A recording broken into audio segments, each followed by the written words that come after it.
Super star Mahesh Babu ప్రస్తుతం Rajamouli cinema కోసం సిద్ధమవుతున్న సంగతి విదితమే. ఈ సినిమాకి 3-4 ఏళ్లు పట్టేలా ఉంది. అయితే ఈ సమయంలో ఖాళీగా ఉండకుండా మహేష్ బాబు ఆ సమయాన్ని సద్వినియోగం చేసుకునేందుకు సరికొత్త ప్లాన్ వేస్తున్నారు.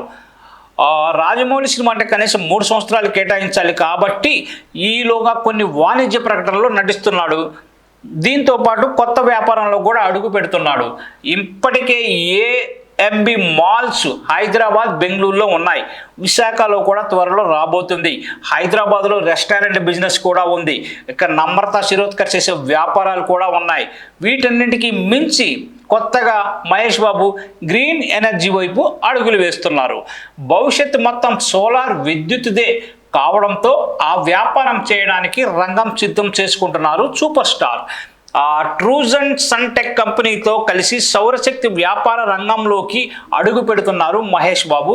దీనికోసం కొన్ని కోట్ల రూపాయలను పెట్టుబడిగా పెట్టబోతున్నారనే వార్తలు కూడా వస్తున్నాయి. ట్రూజన్ కంపెనీకి చెందిన వాణిజ్య ప్రకటన కూడా మహేష్ బాబు ప్రస్తుతం చేస్తున్నారు. త్వరలోనే ఇది ప్రేక్షకుల ముందుకి రాబోతుంది. కేంద్ర ప్రభుత్వం కూడా సోలార్ ఎనర్జీకి అత్యధిక ప్రాధాన్యత ఇస్తోంది ఇప్పుడు.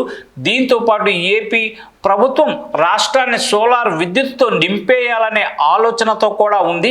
ముఖ్యమంత్రి చంద్రబాబు ఈ దిశగా అడుగులు వేస్తున్నారని కూడా తెలుస్తోంది. ఈ నేపథ్యంలో ట్రూజన్ కంపెనీతో కలిసి మహేష్ బాబు ఆ రాష్ట్రంలో ఎంత పెట్టుబడి పెట్టబోతున్నారనే విషయం త్వరలోనే మనకు అధికారికంగా తెలియనుంది. ప్రస్తుతం దీని మీద అయితే ఎలాంటి సమాచారం లేదు. కానీ మహేష్ బాబు మాత్రం గ్రీన్ ఎనర్జీ సోలార్ వైపు అడుగులు వేస్తున్నాడని మాత్రం చెప్పవచ్చు.